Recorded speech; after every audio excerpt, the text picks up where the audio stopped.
Hello students, future of India, how are you all? कैसे हैं आप लोग?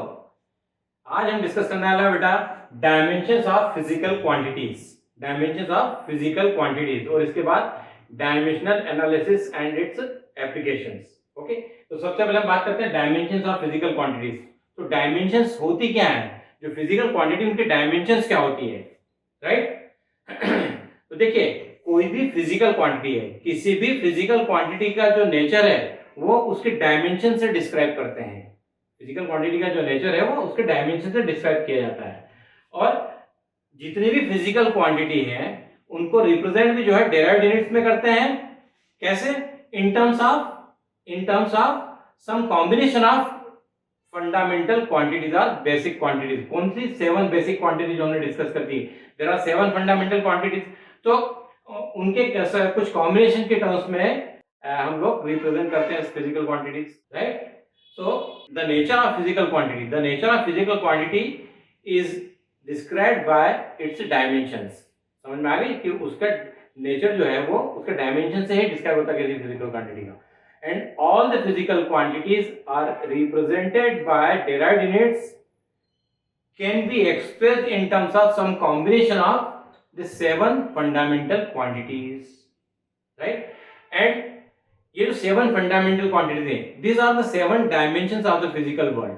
ये जो base quantities हैं या fundamental quantities, these 7 fundamental or base quantities, these are the 7 dimensions of the physical world. ये फिजिकल वर्ल्ड के 7 डायमेंशंस होती हैं जो बेस क्वांटिटीज हैं, राइट? अब हम डेफिनेशन की बात करेंगे। डायमेंशंस होती क्या है, इसको डिफाइन कैसे करते हैं। तो सुनिएगा, डेफिनेशन ध्यान से सुनिएगा बेटा, मैं लिख भी दूंगा फिर आपको बोर्ड पे। Dimensions of a physical quantity, dimensions of a physical quantity are the powers to which the base quantity are raised to represent that quantity. Dimensions है क्या?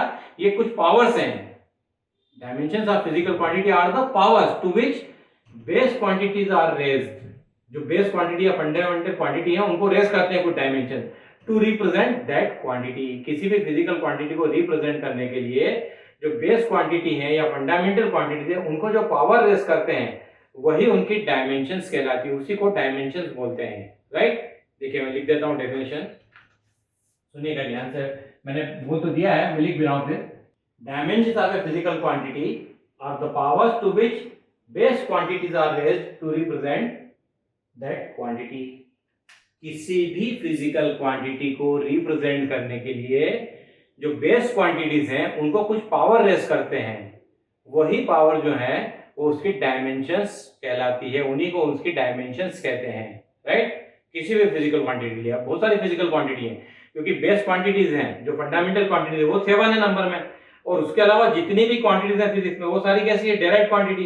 तो उन बची हुई जो सारी जो क्वांटिटी इन 7 के अलावा जितनी भी फिजिक्स में क्वांटिटी है उन सबको रिप्रेजेंट करने के लिए बेस क्वांटिटी को कुछ पावर रेस करते हैं और वही उनकी डायमेंशंस होती हैं, उसी को डायमेंशंस बोलते हैं, राइट? ये समझ में आ गई डेफिनेशन। अब देखिए ये जो 7 बेस क्वांटिटी हैं ये क्या थी? Length, mass, time, temperature, current, luminous intensity and quantity of matter, right? amount of substance। तो ये जो 7 क्वांटिटीज हैं इनके भी सिंबल्स हैं।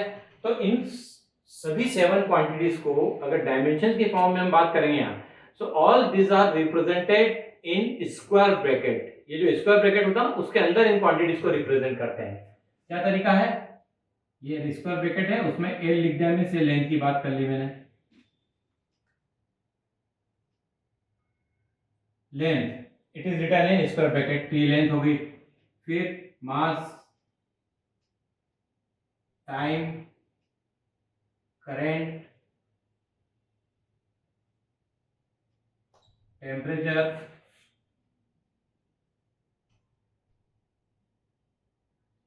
Luminous intensity and amount of substance. ये 7 बेस्ट क्वांटिटीज इस तरह से लार्ज ब्रैकेट में इनको रिप्रेजेंट करते हैं। जो भी इनको सिंबल है रिप्रेजेंट करने का उसको लार्ज ब्रैकेट में लिख देंगे तो वो डायमेंशंस की फॉर्म में रिप्रेजेंट हो जाता है, राइट? अब देखिए हम डायमेंशंस फाइंड कैसे करते हैं। तो एक एग्जांपल लेते हैं, वॉल्यूम। वॉल्यूम का फार्मूला क्या है बेटा? Length into breadth into height. इसको हम रिप्रेजेंट करेंगे। अब देखिए वॉल्यूम कैसी क्वांटिटी है? ये डेराइव्ड क्वांटिटी है, लेंथ कैसी है बेटा, लेंथ कैसी थी, बेस क्वांटिटी, फंडामेंटल क्वांटिटी, तो इसको लार्ज ब्रैकेट में लिख दिया एल। ब्रेथ, ब्रेथ भी क्या है बेटा, वन सॉर्ट ऑफ लेंथ, एक तरह की लेंथ ही तो है, length into breadth into height. तो सभी को कैसे मेजर करेंगे, सेंटीमीटर में या मीटर में, राइट। तो ये तीनों ही लेंथ का ही एक फॉर्म है, राइट। तो ये भी एल हो जाएगा, और इसको भी रिप्रेजेंट करेंगे तो ये भी एल कहलाएगा, राइट। अब इसको अगर मैं लिखता हूं ऐसे तो ये L3, इसको कैसे पढ़ते हैं बेटा, L3, एल क्यूब नहीं बोलते हैं, मेथड ऑफ डायमेंशन में हम क्यूब नहीं बोलेंगे, स्क्वायर नहीं बोलेंगे, अगर 2 होती पावर तो L2, 3 है तो L3, right, like that. Is it clear, got it, very good, बहुत बढ़िया। तो L3, इसको पूरा अगर प्रॉपर तरीके से लिखते हैं तो ऐसे लिखेंगे M0 L3 T0, means volume has dimension 0 in mass, 3 in length and 0 in time, means volume जो है उसके मास और टाइम में डायमेंशंस क्या है, 0, क्योंकि उसमें मास भी नहीं आता है, टाइम भी नहीं आता है, and it has dimension 3 in length, उसकी लेंथ में कितनी डायमेंशंस है, 3, राइट। ऐसे एग्जांपल ले लीजिए, एक और एग्जांपल ले लीजिए, स्पीड को ले लीजिए आप,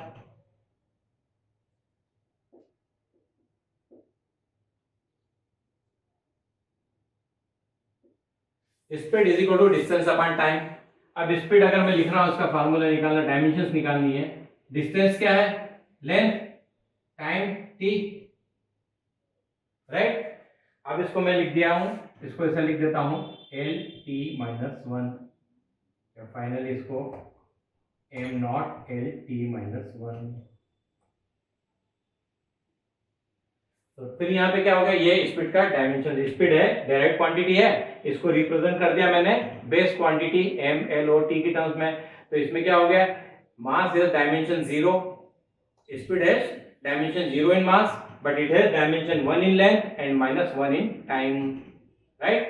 क्योंकि अब डेफिनेशन देखिए, आप समझिए, dimensions of a physical quantity are the powers to which base quantities are raised to represent that quantity. अगर स्पीड को रिप्रेजेंट करना है तो बेस क्वांटिटी लेंथ को पावर 1 रेज की और टाइम को -1 रेज की, इसको रिप्रेजेंट करने के लिए स्पीड को, ये उसकी डायमेंशंस हो गई, जो पावर मैंने रेज की है बेस क्वांटिटी को, वो उसकी डायमेंशंस होती हैं। ऐसे वॉल्यूम के केस में हमने लेंथ को पावर 3 रेज कर दी है, किसको रिप्रेजेंट करने के लिए, वॉल्यूम को रिप्रेजेंट करने के लिए। वॉल्यूम कैसी क्वांटिटी है, direct quantity, right, got it, very good, बहुत बढ़िया। तो ये हो गया dimensions of a physical quantity. और ये जो मेथड है जिसमें हम किसी भी डायरेक्ट क्वांटिटी को बेस क्वांटिटी टर्म्स में पावर रेस करके रिप्रेजेंट कर रहे हैं, उसके डायमेंशंस जो बोलते हैं, उसके डायमेंशंस कहलाती है वो। इसमें मैग्नीट्यूड के बारे में हम बात नहीं करते हैं, it does not show the magnitude of the quantity, only we will get information about the quantity which can be expressed in terms of base quantities, right. अब इसमें एक और चीज इंपॉर्टेंट है कि सपोज वेलोसिटी की बात कर रहे हैं हम, ओके, स्पीड की बात की, वही वेलोसिटी, जो वेलोसिटी का भी फार्मूला है वही होगा, डिस्प्लेसमेंट अपॉन टाइम, तो डिस्प्लेसमेंट लेंथ टाइम, तो L t-1 ही होगा, एग्जैक्टली इसी वे में, राइट। अब वेलोसिटी में क्या होता है, वेलोसिटी हो गई, एक तो हमने जनरल बोल दिया, इनिशियल वेलोसिटी होती है, फाइनल वेलोसिटी होता है, चेंज इन वेलोसिटी होता है, वेलोसिटी ऑफ लाइट हम बोलेंगे। तो ultimately all this are the velocities. तो ऐसा नहीं होगा कि इनिशियल वेलोसिटी में डायमेंशन कुछ हो जाएगी, फाइनल में कुछ होगी, या change in velocity, ultimately velocity है ना, तो वो डायमेंशंस उनकी सभी की सेम ही होगी। किसी भी तरह की वेलोसिटी, जहां भी बात कर ली कैसी भी वेलोसिटी, तो उसकी डायमेंशंस वही होगी, राइट, L t-1, क्लियर। चलिए अब हम बात करते हैं dimensional formula and dimensional equation. Dimensional formula and dimensional equation, सबसे पहले हम डिफाइन करेंगे dimensional formula. What is dimensional formula? The expression which shows how and which of the base quantity represent dimensions of a physical quantity is called dimensional formula of that given physical quantity. फिर से सुनना, the expression which shows how and which of the base quantity represent dimensions of a physical quantity is called dimensional formula of the given physical quantity. किसी भी physical quantity का जो dimension formula है वो क्या होता है, एक एक्सप्रेशन है। क्या बताता है वो? कि how and which are the base quantity represent that given physical quantity. How and which का मतलब क्या हुआ कि विच बेस क्वांटिटी, मतलब कि कौन कौन सी बेस क्वांटिटी है जिस पे वो गिवन फिजिकल क्वांटिटी डिपेंड करती है। कौन सी फिजिकल क्वांटिटी? Direct quantity. और उसका nature of, how means nature of dependence, कि वो उस पर किस तरह से डिपेंड करती है। How means how does it depend on given base quantity. तो एक तो कि किन किन बेस क्वांटिटी पे जो गिवन फिजिकल क्वांटिटी डिपेंड करती है, और उसका नेचर ऑफ डिपेंडेंस क्या होगा, किस तरह से वो उनके साथ वेरी करती है। वो जो एक्सप्रेशन है वही डायमेंशनल फार्मूला कहलाता है। राइट, मैं लिखता हूं, पहले डेफिनेशन समझ लीजिएगा, मैंने समझा दी है लेकिन इसको लिख देता हूं, फिर हम इसको फिर से डिस्कस करते हैं। The expression which shows how and which base quantities represent dimensions of a physical quantity is called dimensional formula of the given physical quantity। right, ये डेफिनेशन है। अब देखिए कैसे समझते हैं इसको। फिर से हम एग्जांपल वॉल्यूम का ही ले लेते हैं।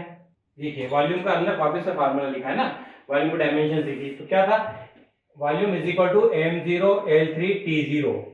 अब यह डेफिनेशन को समझ लीजिए ढंग से, क्या है, the expression which shows how and which base quantity, how and which base quantities represent dimensions of a physical quantity is called dimensional formula of the given physical quantity। यहाँ physical quantity कौन सी थी? Volume है। अब how and which of the base quantity, तो इसमें कौन सी base quantity use हुई है? Length. And how and volume very depends on the length और मास और टाइम भी अगर बात करें तो क्या कहेंगे हम, volume has dimension 0 in mass and it also has dimension 0 in time। means volume does not depend on mass and time, but it has dimension 3 in length। it has dimension 3 in length means it varies with the power 3 of the length। right, example अगला ले लेते हैं।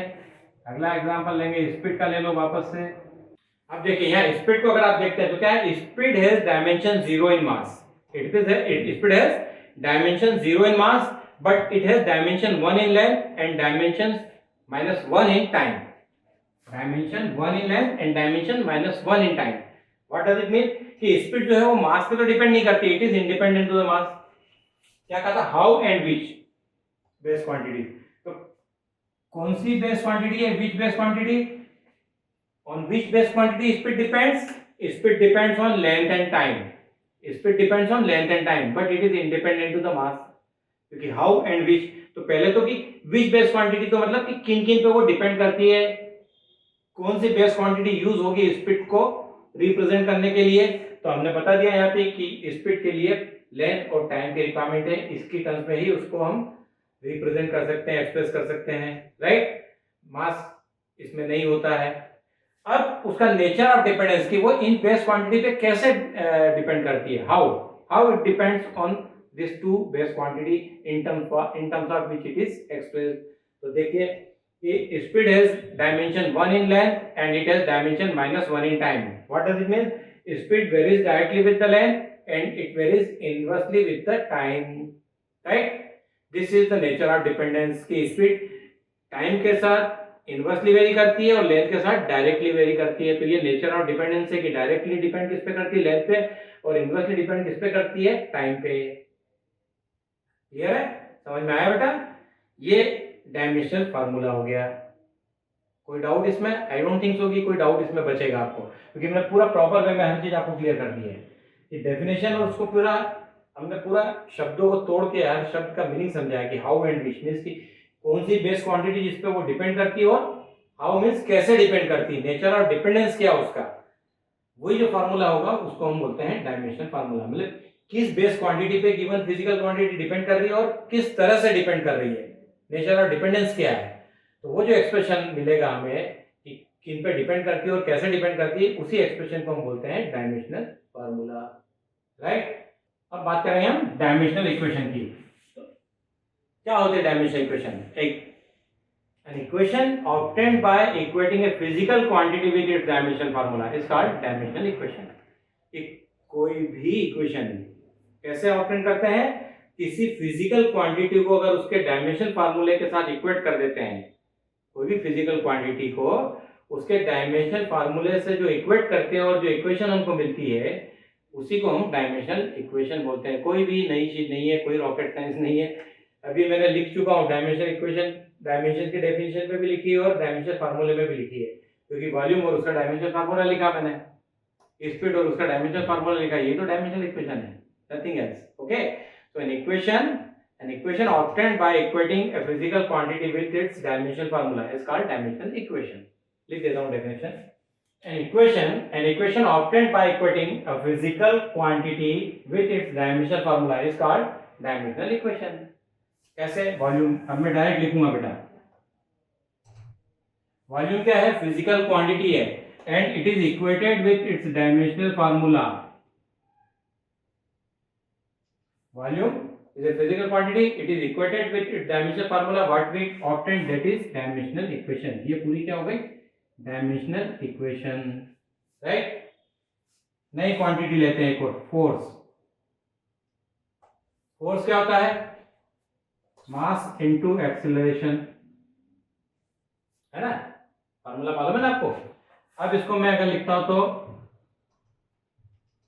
मैं अभी direct लिख दिए दे रहा हूं यहाँ पे, मैं आपको समझूंगा कैसे आता है।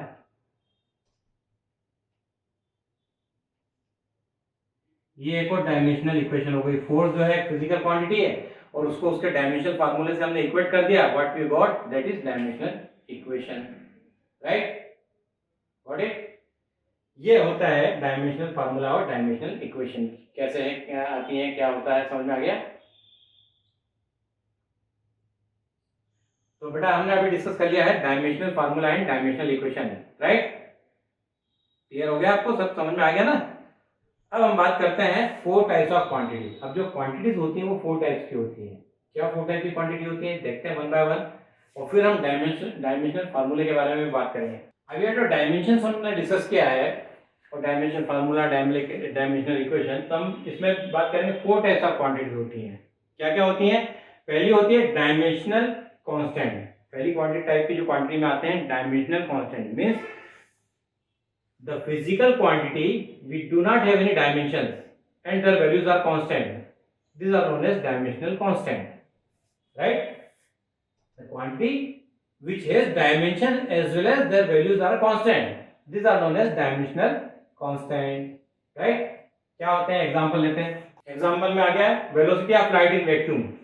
वेलोसिटी तो वेरिएबल क्वांटिटी है, लेकिन velocity of light in vacuum मैंने स्पेसिफाई कर दिया। वेलोसिटी किसकी? लाइट की। Velocity of light in vacuum, it is having a constant value 3 into 10 to the power 8 metre पर सेकेंड। तो ये कैसा हो गया? डायमेंशनल कांस्टेंट, क्योंकि डायमेंशन भी होती है वेलोसिटी की और यहाँ वैल्यू वेलोसिटी ऑफ लाइट की कांस्टेंट होती है, राइट? अगला आता है ग्रेविटेशन कांस्टेंट। ये भी क्लास 9 में पढ़ा है आपने ग्रेविटेशन में, है ना? ग्रेविटेशन वाला चैप्टर था, वहां ग्रेविटेशन कांस्टेंट आता है कैपिटल जी। तो ग्रेविटेशन कांस्टेंट, इसकी भी वैल्यू कांस्टेंट होती है, इसकी वैल्यू कांस्टेंट होती है और इस फिजिकल क्वांटिटी की भी डायमेंशंस होती है, इट पजेस द डायमेंशन। ऐसे प्लैंक्स कांस्टेंट होता है, फिर बोल्ट्जमैन कांस्टेंट होता है, एक यूनिवर्सल गैस कांस्टेंट होता है, कैपिटल आर से रिप्रेजेंट करते हैं, राइट? तो ये सब इस तरह के एग्जांपल हैं जिनमें डायमेंशंस भी होती है और इनकी वैल्यू कांस्टेंट होती है। Next one is dimensional variable. Now the physical quantity whose values are variable, whose values change as well as they possess some dimension. The physical quantity which possess some dimension and their values are also variable, these are called dimensional variable. अभी जितनी maximum physical quantity जो very कर रही हैं वो सारे example हो जाएंगे। कैसे? स्पीड, आपका acceleration, force, work, power, pressure, like so many quantities are there. Almost all the physical quantity इनके छोड़े, कांस्टेंट को छोड़ के, है ना?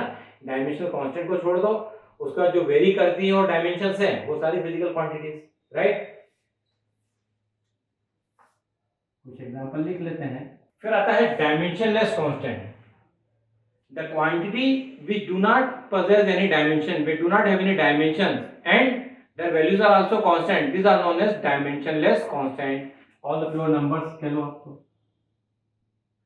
फिर पाई, फिर एक्सपोनेंशियल फंक्शन, है ना, लॉग फंक्शन, ट्रिग्नोमेट्रिकल फंक्शन, ये सब क्या है? कांस्टेंट है।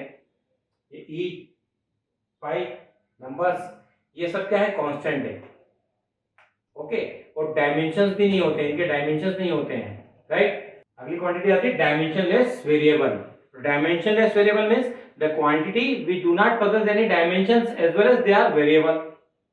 Quantity we do not possess any dimension as well as they are variable. These are known as dimensionless variable.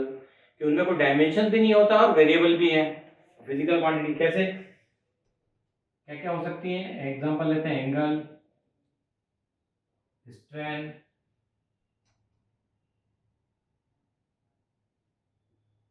specific gravity, like these are the quantities which do not possess any dimension as well as they are variable, right? So these are the four types of quantities. Clear? अब हम बात करते हैं dimensional फार्मूले के बारे में। तो देखिए बुक में आप देखेंगे बहुत बड़ी टेबल दी हुई है and there are so many formulas are given. बहुत सारे डायमेंशनल फार्मूला दिए हैं। आपको सारे फार्मूले रटने नहीं हैं। मैंने पहले ही कहा physics is for understanding not for memorising. Physics को पढ़ना है तो अंडरस्टैंड करना पड़ेगा, समझना पड़ेगा, आपको बेसिक कॉन्सेप्ट क्लियर करने पड़ेंगे, है ना। आपके बेसिक कॉन्सेप्ट क्लियर है, आपको कुछ भी रटना नहीं पड़ेगा। और रटना भी नहीं है, अपने को बिल्कुल नहीं रटना है, आपको समझ के ही लर्न करना है फिजिक्स। अब मैं आपको तरीका बताता हूँ कि कैसे हम डायमेंशनल फार्मूला फाइंड करते हैं, है ना। आपको रटना बिल्कुल नहीं, और ये जो टेबल है इसको बिल्कुल रटना मत। मैं फिर बता रहा हूँ ये क्या है। टेबल में पूरी फिजिक्स के दिए हैं, 11th वाले फार्मूले भी और जो 12th में भी आएंगे बहुत सी नई चीजें, तो वो सबको मैं कंबाइन करके काफी कुछ दे दिए है ना। लेकिन आपको क्या करना है, तरीका मैं बताता हूँ। आपकी देखिए ये कॉम्पिटिटिव एग्जाम के लिए भी इंपॉर्टेंट है। आप चाहे जेईई की एग्जाम देंगे या फिर आपकी नीट की एग्जाम होगी, दोनों में इससे रिलेटेड क्वेश्चंस आते हैं, डायमेंशन फार्मूला से रिलेटेड क्वेश्चन आते हैं, डायमेंशंस के क्वेश्चन आते ही हैं। तो आपको डायमेंशन फार्मूला रटना नहीं है, मैं आपको तरीका बताऊंगा, उससे आप सीख जाएंगे और आप इजीली किसी भी क्वांटिटी का डायमेंशन फार्मूला ऐसे चुटकी में निकालेंगे, ये मेरी गारंटी है। आपको बस फॉलो करना है जो मैं तरीका बता रहा हूँ, राइट। और दूसरी चीज कि आपको एक साथ भी पूरा ये अभी टेबल जो दी है बुक में एक साथ पूरी नहीं रटनी है। आपको क्या करना है, जैसे जैसे हम फिजिक्स पढ़ते जाएंगे चैप्टर बाय चैप्टर, एक चैप्टर, दूसरा चैप्टर, तीसरा चैप्टर, ऐसे हम चैप्टर वाइज आगे बढ़ते जाएंगे, तो हर चैप्टर में काफी क्वांटिटीज आने वाली है। तो उस चैप्टर में जब उस पर्टिकुलर क्वांटिटी के बारे में हम डिस्कस करते हैं तो उसके ऐसा यूनिट भी लिखते हैं, हम बताते ही हैं कि ऐसा unit of so and so quantities so and so, और वहीं आपको उसका डायमेंशन फार्मूला भी लिख देना है। बुक में दिया हो नहीं दिया हो डजंट मैटर, आपको अपनी हैबिट में बना लेना है बेटा, कि जब भी आप कोई चैप्टर पढ़ेंगे और उसमें उस क्वांटिटी के बारे में जिक्र आएगा तो उसका डायमेंशन फार्मूला लिखने की हैबिट डाल लो। उससे क्या होगा, आपकी प्रैक्टिस भी हो जाएगी और आपको फार्मूला प्रिपेयर हो जाएगा। आपको रटना नहीं पड़ेगा, आपको याद रहेगा वो हमेशा, क्योंकि आपने अपने आप से उसको लर्न किया है, समझ के आपने उसका लिखा है फार्मूला, तो आपको हमेशा याद रहेगा, वो रिटर्न रहेगा आपकी मेमोरी में, और वो आपको हेल्प करेगा कॉम्पिटिटिव एग्जाम में। उस समय याद आएंगे सर कि हाँ सर ने ऐसा बोला था, उस ढंग से हमने किया तो हमको याद रहा।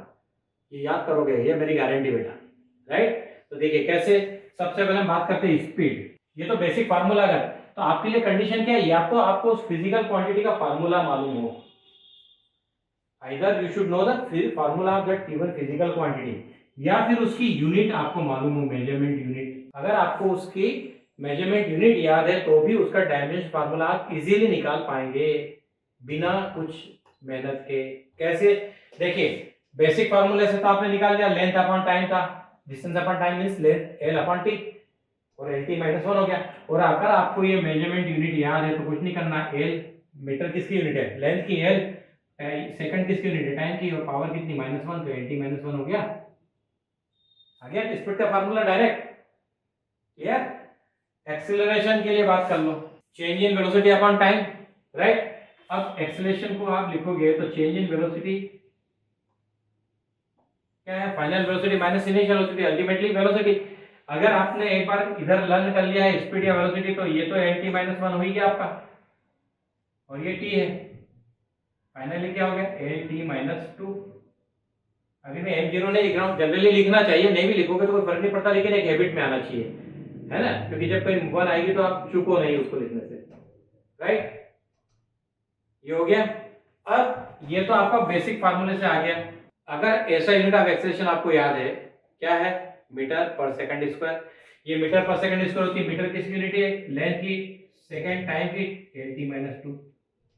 तो ये एसआई यूनिट से, राइट। स्पीड की एसआई यूनिट, ये एक्सेलरेशन की एसआई यूनिट, इससे आपने डायमेंशन फार्मूला निकाल लिया है।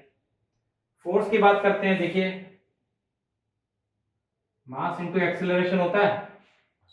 अभी मैं शॉर्ट में लिख दे रहा हूँ, डिटेल नहीं जा रहा हूँ, लेकिन डिटेल में जाओगे तो क्या होगा, मास एक्सेलरेशन को फिर ऐसे लिख लो, फिर एक्सेलरेशन लिखने के बाद अगर फिर भी नहीं आता तो स्टेप वाइज भी जा सकते हो, गलती नहीं करनी है और आपको टाइम है तो चेंज इन वेलोसिटी याद है तो बहुत अच्छी बात, नहीं आता तो फिर ये change in position upon time है, तो चेंज इन पोजीशन लेंथ अपॉन टाइम तो L अपॉन T2, तो LT माइनस 2, राइट।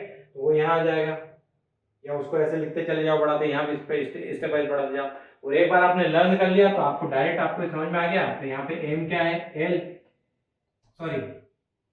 एम क्या है, मास एम, और ये एल टी माइनस 2, क्या हो जाएगा M L T minus 2, right. ये फोर्स का आ गया फार्मूला। अब आप यूनिट से बात करेंगे तो ऐसा यूनिट क्या होती है, फोर्स की होती है न्यूटन। बोलो सर उसकी ऐसा यूनिट तो न्यूटन होती है, इसमें कैसे हम निकालें एमएलटी। बिल्कुल बेटा आपका क्वेश्चन सही है। अब देखिए 1 न्यूटन किसके बराबर है, 1 किलोग्राम इंटू 1 मीटर पर सेकंड स्क्वायर के। तो ये ऐसा यूनिट है, ये भी तो ऐसा यूनिट है फोर्स की। अगर मास लेंथ और टाइम के टर्म्स में ऐसे यूनिट निकालूंगा तो यही होगी ना, राइट।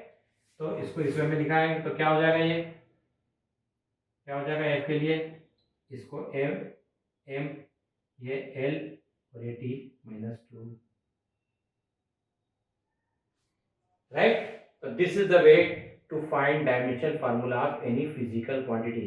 ये मैंने 3-4 एग्जांपल दिए हैं। ऐसे आप कोई भी फिजिकल क्वांटिटी ले लो बेटा, आप हर क्वांटिटी का फाइंड कर पाएंगे बिना रटे, ये मेरी गारंटी। बस आपको एक तो उसका बेसिक फार्मूला मालूम होना चाहिए, या फिर उसकी ऐसा यूनिट, और ऐसा यूनिट जो भी है लेकिन उसको आपको एमएलटी के टर्म्स में कन्वर्ट करना पड़ेगी। जैसे वर्क की भी बात करते हैं, और एग्जांपल ले लेते हैं। Work is equal to force into displacement होता है। अब वर्क की ऐसा यूनिट होती है जूल। पहले तो ये mlt माइनस 2 हो गया फोर्स का फार्मूला, और ये फिर डिस्टेंस का l, तो ये क्या हो गया ml2t माइनस 2, राइट। अब ऐसा यूनिट ऑफ वर्क आपने पढ़ा होगा, 9th का याद हो तो जूल होता है। 1 joule is equal to 1 newton into 1 metre.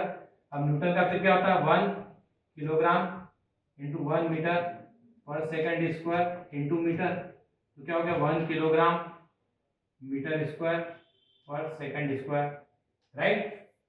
Convert कर लिया हमने, एमएलटी के टर्म्स में कन्वर्ट कर लिया, लेंथ मास टाइम में, बेस यूनिट की टर्म्स में। बस आपको कुछ नहीं करना, मेजरमेंट यूनिट को भी बेस यूनिट के टर्म्स में लिया हो, लेंथ मास टाइम के टर्म्स में, और फार्मूला है उसको भी बेस यूनिट के टर्म्स में लिया हो, बेसिक उसमें। आपको बड़ा आसानी से फार्मूला आपके पास आ जाएगा। क्या हो जाएगा ये ml2t माइनस 2, ये वर्क के लिए भी आ गया डायमेंशन फार्मूला। ऐसे किसी भी फिजिकल क्वांटिटी का आप निकाल सकते हो, कोई रटने की जरूरत नहीं है।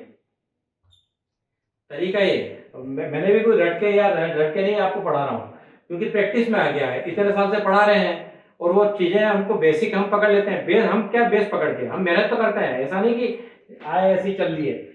पढ़ाने के लिए मेहनत बहुत करनी पड़ती है, बहुत पढ़ना पड़ता है। मैं इतने सालों से पढ़ा रहा हूँ, लेकिन आज भी पहले तैयारी करता हूँ, पहले पढ़ता हूँ, जबकि मुझे जरूरत नहीं है अब वो इतने साल में, है ना।